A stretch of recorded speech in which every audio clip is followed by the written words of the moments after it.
با فراگیری زبان انگلیسی در اتاراد اهداف اکادمیک و مسلکی خود را تعقیب نمایید. Assalamu alaikum wa rahmatullahi wa barakatuh. Welcome to the practical English learning program again. And this is our second video. Let me start with the name of Allah, the creator of the heavens and the earth.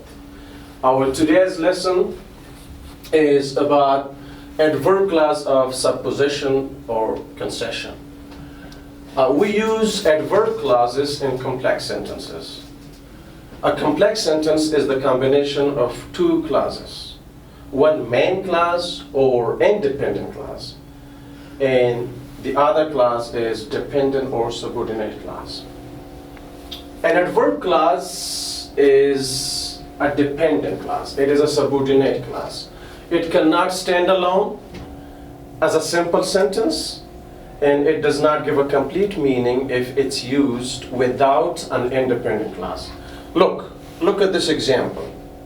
We use these conjunctions in order to make adverb clauses of supposition or concession. Although, even though, though.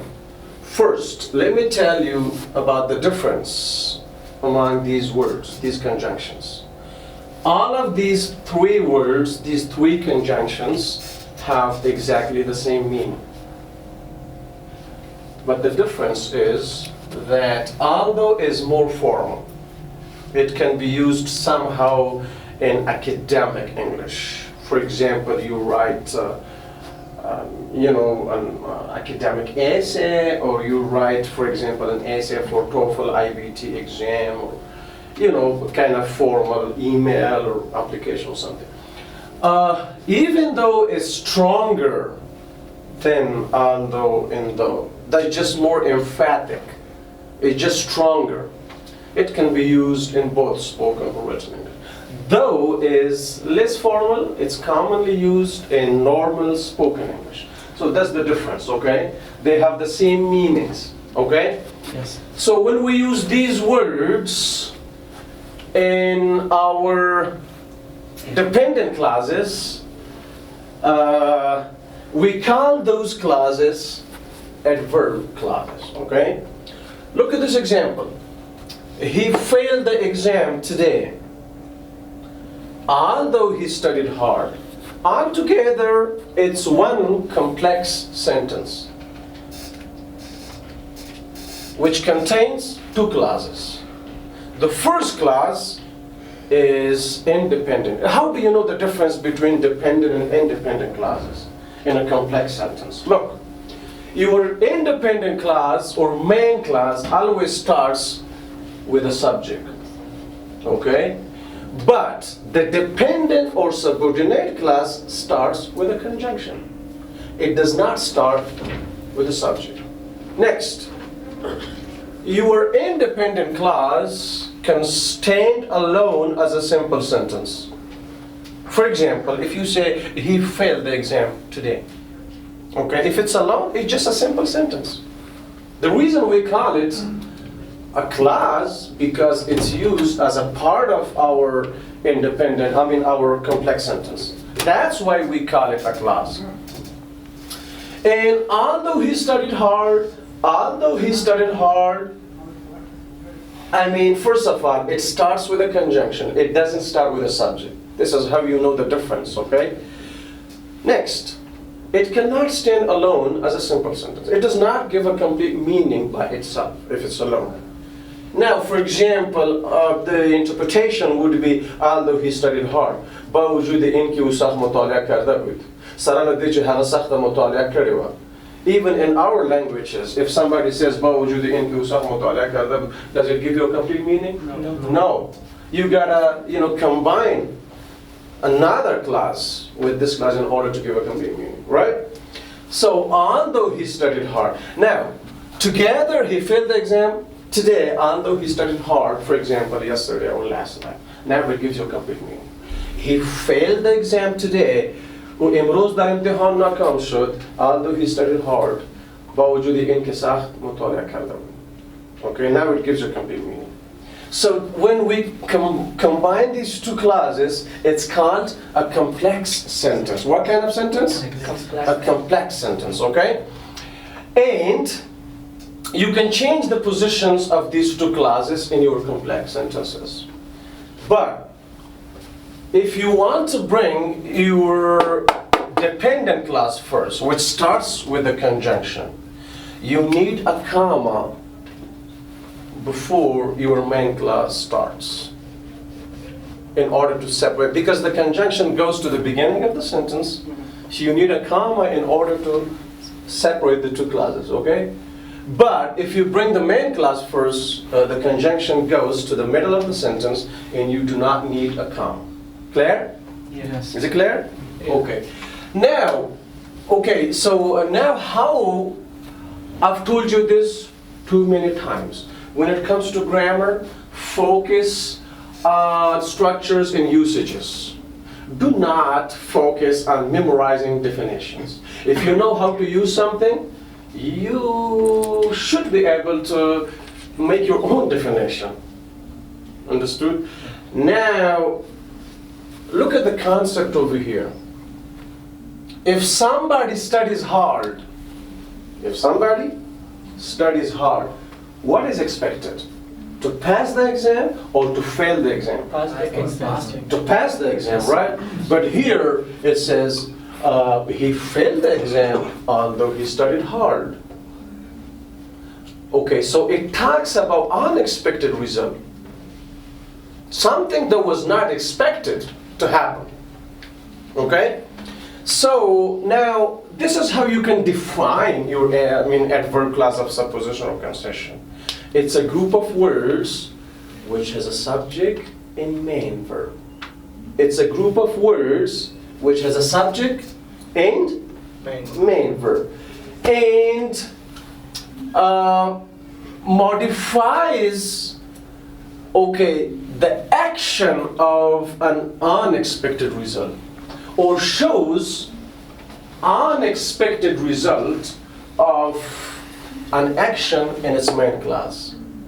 So that's a very good definition, okay? Why? Because the result over here, the action, he studied hard, okay? So that's the action. And the result here is unexpected. So in other words, we can say, again, it's a group of words which is subject and main verb and shows the action of an expected result in its main clause. The other way around, okay? You can change the positions of your two clauses in complex sentences. It's one of the general rules. Whenever you want to change the positions of your two clauses, okay, you need to use a comma if the dependent or subordinate clause comes first. You do not need to use a comma if your main clause comes first. So this is how you recognize, dependent and independent clauses. Now, this clause starts with a conjunction. What kind of clause is this? Dependent or independent? Dependent. Okay, so this is a dependent clause. Or what is another name for it? Subordinate. Why do we call it subordinate clause? Because it starts with a subordinate conjunction. Because it starts with a subordinate. Yes. Why do we call it dependent clause? Because it cannot stand alone. It does not give a complete meaning by itself. It is dependent on its main clause. It has to be combined with another clause. Okay? So that's why we call it dependent. And independent.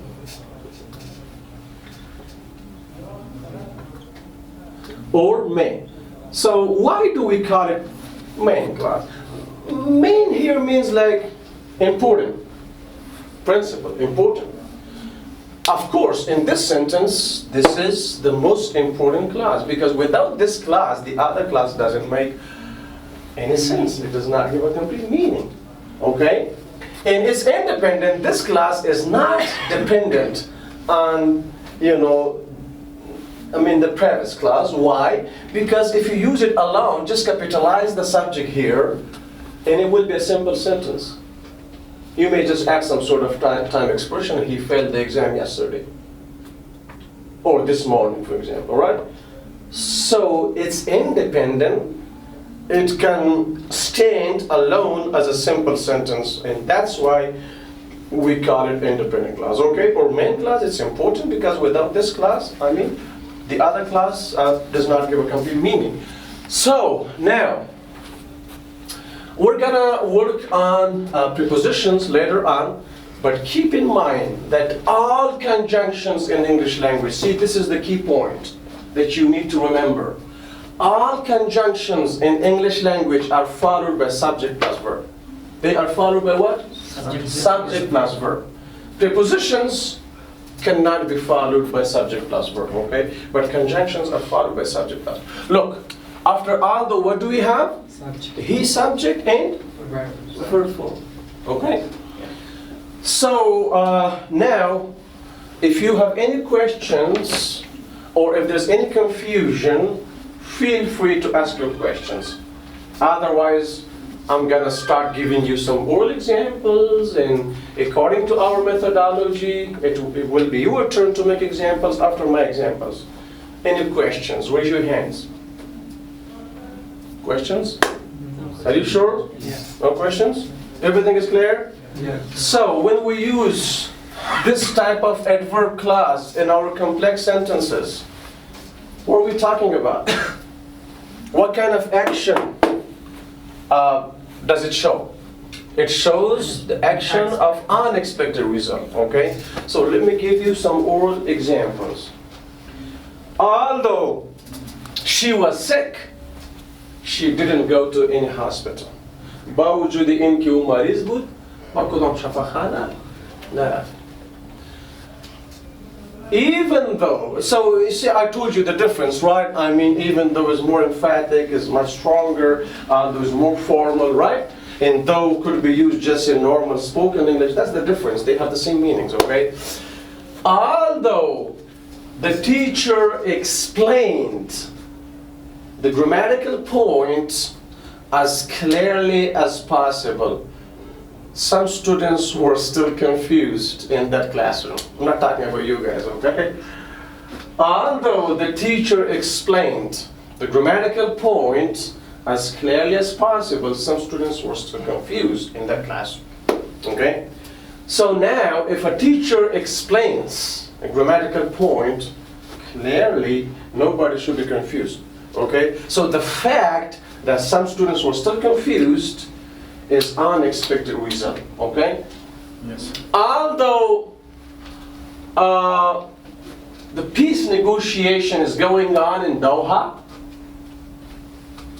there's still war in our country.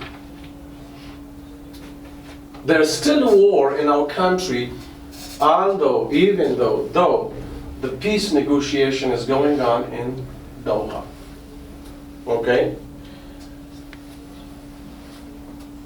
Even though he is rich, even though he is rich, he doesn't help any poor people. He doesn't help any poor people, even though, though he's rich. I mean, you can use any of these three conjunctions, right? با وجود این که او پولدار است، با غریبا همراه غریبا کمک نمیکنه. سر لده چی؟ پیسه دار، دولتمند، در غریبان سر کمک نکنه. Okay, so what kind of actions do we talk about when we use these type of adverb clauses? We talk about the actions of unexpected results, right? Okay. A few more examples and then it will be your turn. I want you to think carefully. See, now when we say practical learning program, everybody, I'm pretty sure everybody is thinking in English right now, because you know it's going to be your turn. I'm gonna be asking you to make examples, right? So you gotta think in English, right? And if it's just explanation and students are not involved in the class, physically students may be in the classroom, but mentally some of the students could be outside thinking about other stuff, right? But if it's practical, you know, you have to think in English. And once you start thinking in English, you step by step achieve the ability of constructing your own sentences. And once you achieve that ability and you practice a lot, your English becomes fluent. Okay? A few more examples. COVID-19 is a dangerous virus. People are not afraid of it in Afghanistan. Although COVID-19 is a dangerous virus, nobody is afraid of it in Afghanistan, right? Yeah, that's right. Okay. Although he came late to his class. Although he came late to his class, the teacher did not find him. The teacher didn't find him. So if somebody comes late to the class, what is expected? To find him, right? Yeah. Right? So not finding him is unexpected Reason. reason. Everything is clear? Yep. Are you sure? Yes. So how do we say that in our language? باوجود این که سرال دیچه in Pashto سرال دیچه in Darren باوجود این که اگرچه yeah باوجود این که اگرچه okay? So everybody think in English and try to make examples, okay? And raise your hand if you're ready to say your example. Yep. Although he eats a lot, he's still slim. Perfect. Perfect. Or you can say he's still fit. He's still thin. Fit like me, not thin. You can say skinny, you can say chubby, okay? But thin or thick, don't use that for people, okay? Yep. Even though she is smart and intelligent, she cannot pass the TOEFL test. Perfect. Even though she is smart and intelligent, she can't pass the TOEFL exam or the TOEFL test. Sir, she can't or she couldn't? I mean tense agreement. You talking about Yes, tense yes. agreement? He You used talk simple about past. present tense. Okay, no. He Oh. said even though she is smart and intelligent, she can't. Yeah, that's right. Tense agreement. It's better to use same tenses in both clauses. However, sometimes you may use different tenses. Yeah. He is a poor person, although his father is a businessman. He's a poor person, although his father is a businessman. So if somebody's father is a businessman, he or she is not expected to be poor. That's what you mean? Maybe sometimes Yeah. Come on. Mhm. I'm not better although I've taken the pills. Perfect. Although he works hard, but he doesn't get good salary. Okay, but he doesn't have a good salary. Although he works hard, but he doesn't receive a good salary, right? Keep in mind, when you use these conjunctions in a complex sentence, you're not going to be using but in that sentence, okay? Okay, we use but in compound sentences. For example, you say he works hard, but he does not receive a good salary. Understood? In compound sentences, okay? So you don't have to use but in a sentence in which you're using, these conjunctions. Understood? Yeah, don't use but in that sentence. Okay, enough? Is it? Yeah, sure. Yeah. Although she loved Ali, she married with others. Although she loves Ali, she got married to someone else. Although she loved Ali, she got married to someone else. Yeah? Although he doesn't know how to drive, he drives the car very well. That's right. Yeah. Although he jogs every morning, but still he is Oh, no. I just said this. When you use although, even though in a sentence, do not use but in that sentence, okay? Understood? Although he Jogs every morning? every morning, still he is chubby. Yeah, he's still chubby. Yeah. Okay. Although he jogs every morning, he's still chubby. You can copy my answers, although I'm not sure they're right.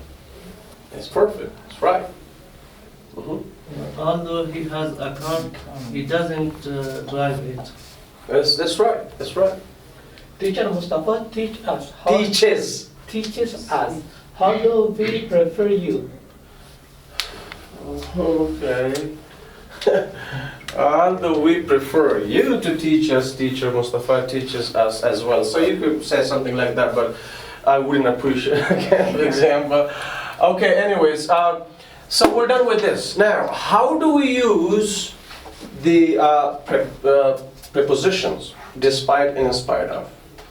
These two are prepositions, okay? And they have the same meanings, okay? We use them for the same concept, but the usage is different. Conjunctions are used in one way, and prepositions are used in another way. Understood? And now you will see the difference. I told you that all conjunctions in English language are followed by, especially subordinating conjunctions to be specific, okay? Subordinating conjunctions are followed by subject plus verb. But prepositions can't be followed by subject plus verb. They are followed by object phrases, okay? Object nouns or object, pronouns or, for example, if there's a gerund phrase. So when we bring an object after a preposition, according to grammar, that's called object of preposition. Now look, for example, if I wanted to put the same idea in a different, type of sentence, I would use one of these two prepositions. So despite is somehow more formal. Okay, it's more formal than in spite of. Okay, it's a three-word preposition, and that's a one-word preposition. Okay, they have exactly the same meanings, but despite is a little bit more formal. Okay, and in spite of could be used a lot in spoken normal English, and despite could be used somehow in formal academic English. You got it? Yep. Okay. So now look. Here I would say despite. Okay, so now if I wanted to put the same idea in this sentence, I would just remove the subject because prepositions are not followed by clauses.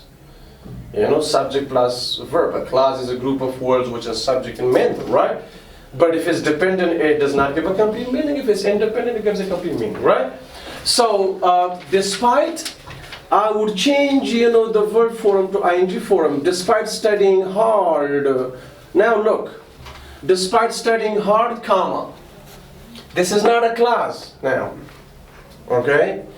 It's what? It's a phrase.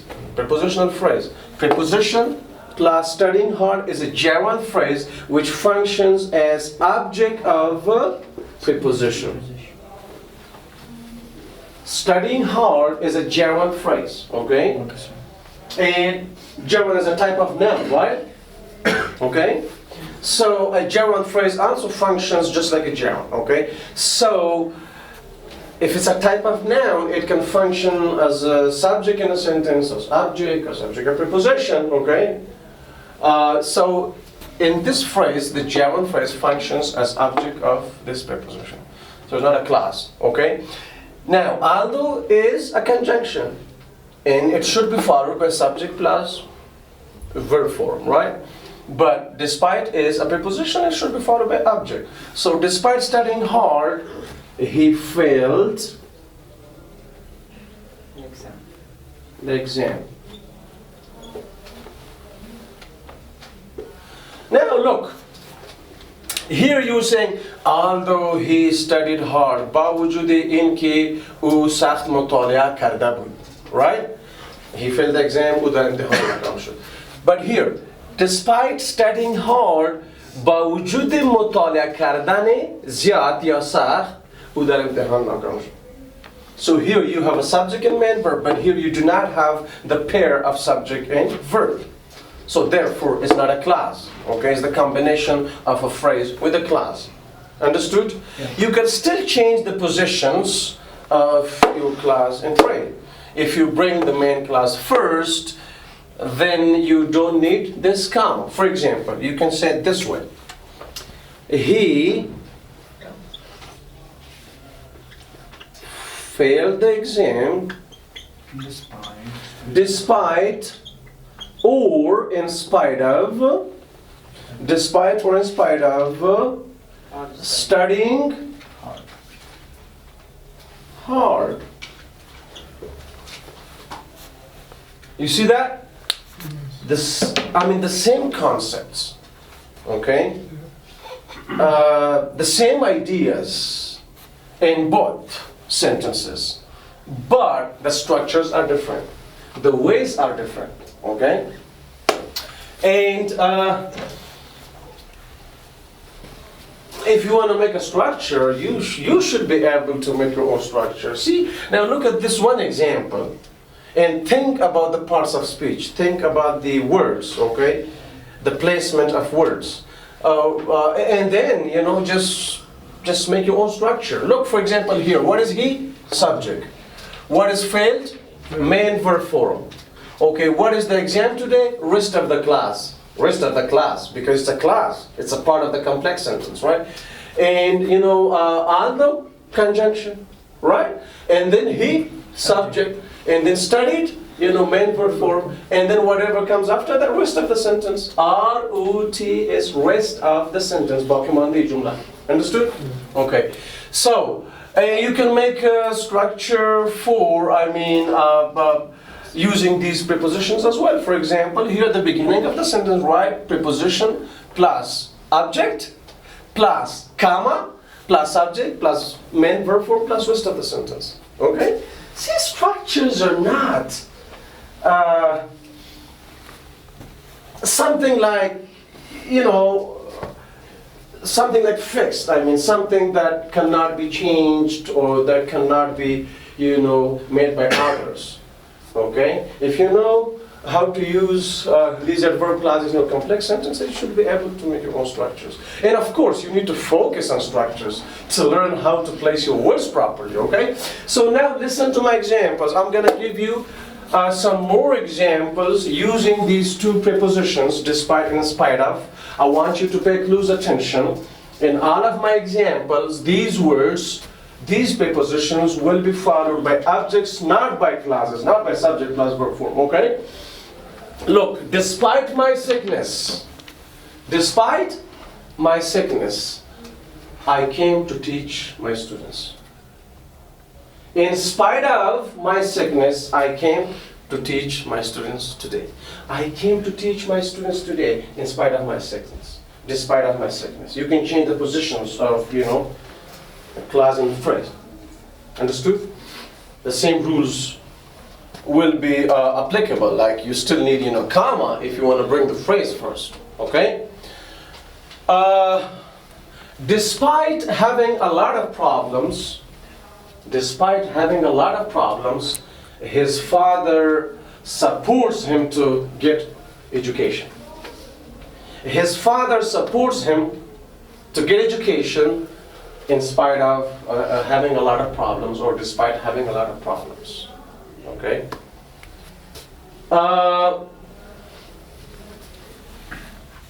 Despite the cold weather, they can't afford to burn wood during winter. In spite of my clear explanation,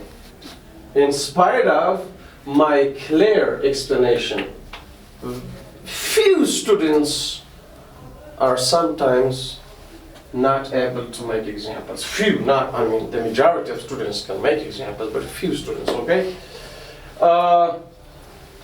Okay, despite getting a high salary,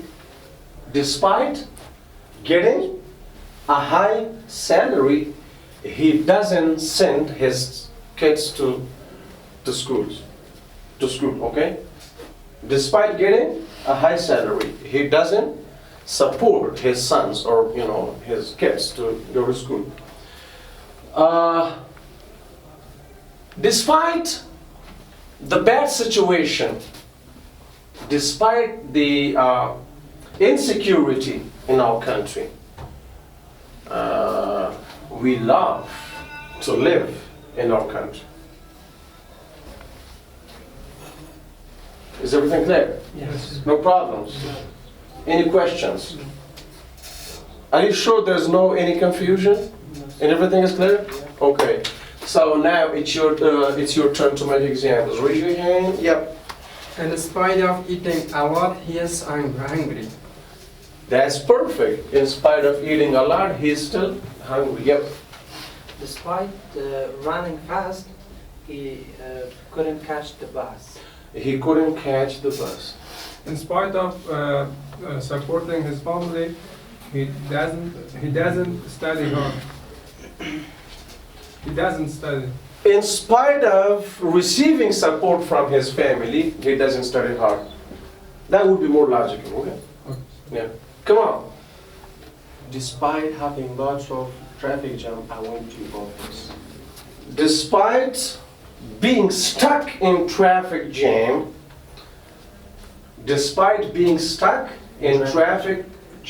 I went to my office. Yeah. Despite the train was empty, he come and sit. No.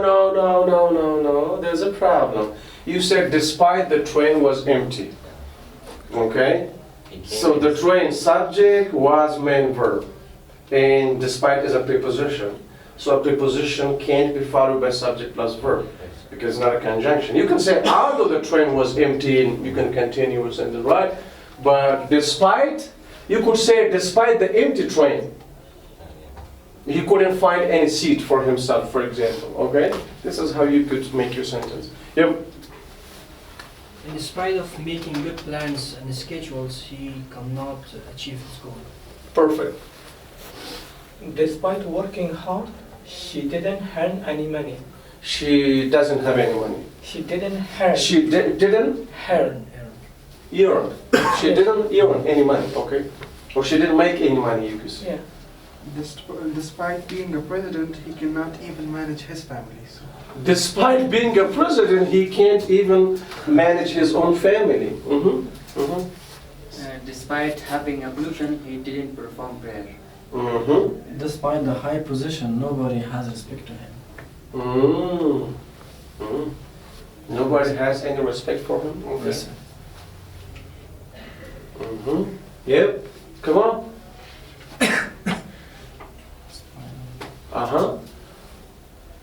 Despite being so we're done with this part. Now these phrases, despite the fact that, or in spite of the fact that, okay? Now they function again just like conjunctions, and they should be followed by subject plus verb, okay? Despite the fact that he came late to his class, the teacher said nothing to him. In spite of the fact that he was very sick, he didn't go to any hospital. You got the point? Okay? Now, when you turn them into these phrases, like despite the fact that, okay, then they should be followed by subject plus verb form, okay? In spite of the fact that our country is very insecure nowadays, we love to continue, our life, or to continue to keep living in it, okay? In spite of the fact that our country is very insecure, we love to keep living in it. Despite the fact that he is good at English, he couldn't get a high score on TOEFL IBT exam. In spite of the fact that he's been learning English for more than 2 years. See, you can use different tenses. It's not like just simple past or just simple present. you can use continuous tenses, you can use perfect tenses. Despite the fact, or in spite of the fact, that he's been learning English for 2 years, he's not fluent in English. Get the point? Yes. So how do we use these phrases now? We use them just like these conjunctions. Okay? They're not followed by objects. They are followed by, subject plus verb. Is it clear? Few examples. Your turn. Can you make examples? Yep.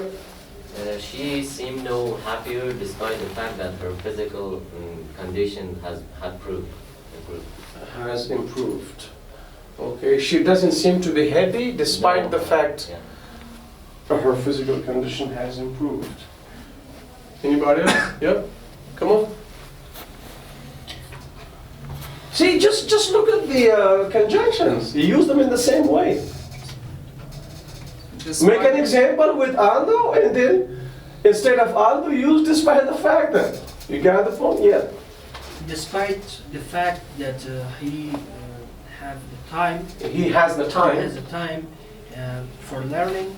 He don't try to learn. He doesn't try to learn. Despite the fact that he has enough time for learning, he doesn't try to learn. Yeah. Despite the fact we are not rich, we have to learn English language. We have to learn English. Yeah. Yeah. In spite of the fact that we have president, nobody follow him. In spite of the fact that we have a president, nobody Obey him or obeys him. obeys him. Okay. Okay. Whatever. I mean, that's your idea. That's your example. Yeah. Despite the fact that he had lots of problems, he helped me. Despite the fact that he has a lot of problems, he helps me. Yep. Perfect. Despite the fact that I saw that movie, I do not remember that. Okay. I don't remember its scenes, or I don't remember its its story or something like that. Yeah. Yep.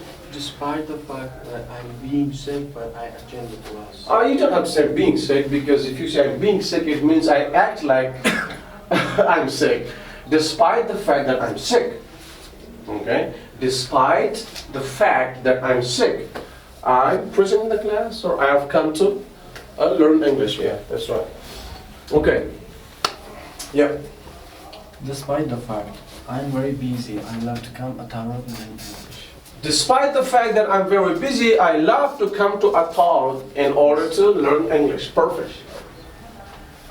Despite of the fact he has a lot of In spite of the fact that he has a lot of money, but he doesn't help me. Yeah, that's perfect. Yeah.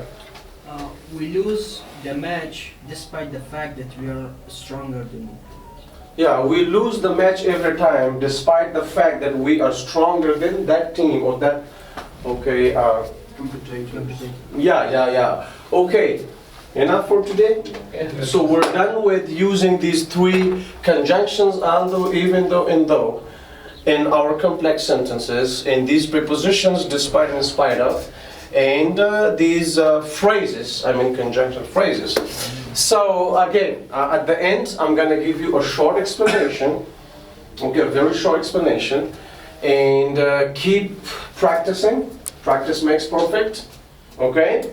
Try to have partnership, and practice your English not only inside the class, but also outside of the classroom, okay? Yes. For example, if you come 10-15 minutes earlier, so, practice your English with the classmates. If you leave the class and you got some free time, get together with your partner outside and speak English and practice your English for a few minutes, okay? You can even call each other and talk to each other in English. That's a great way.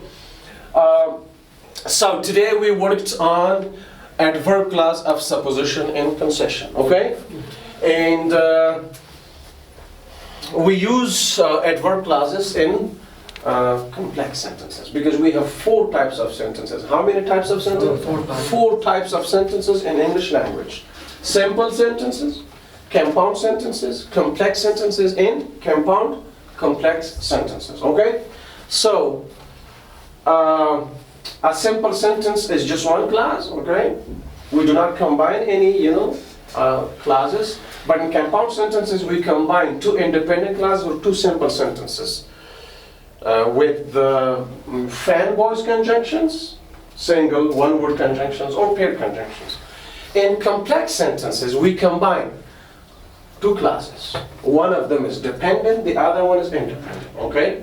So, in English language, we have three types of dependent clauses. Adjective clause, adverb clause, noun clause, okay? So, in the previous video, we worked on adjective clause and the three cases of adjective clause. And this is the second one, and we worked on adverb clause of supposition or concession. We're going to continue this program, and there will be hundreds of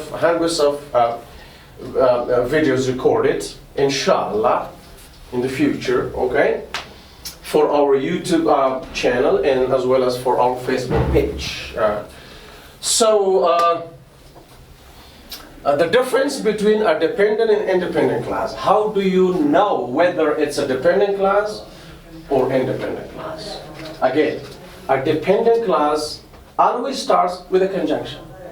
With a conjunction. For example, here, although, even though. If it's adverb clause of time, with when, before, after, while, okay? For example, if it's adverb clause of condition, with if, with whether, only if, okay? So there are different signals. These words could be also called like connectors or linkers or, adverb clause words or adverb clause signals. So grammarians have different terms for these words, but then they're divided into different categories. There are conjunctions, there are pair conjunctions, there are prepositions, there are transitions, okay? So now you also learned that conjunctions are followed by clauses in complex sentences. They're followed by subject plus verb form. But prepositions are not followed by subject plus verb form. They are followed by objects, right? And the concept here was that when we talk about the action of an unexpected result, okay? In your adverb clause of suppositional concession, it's called a complex sentence. So it's enough for today, and have a great time, everybody. And inshallah, in the future, we'll continue with some more grammatical points, inshallah. Yeah, bye-bye. با فراگیری زبان انگلیسی در اتارود، اهداف اکادمیک و مسلکی خود را تعقیب نمایید.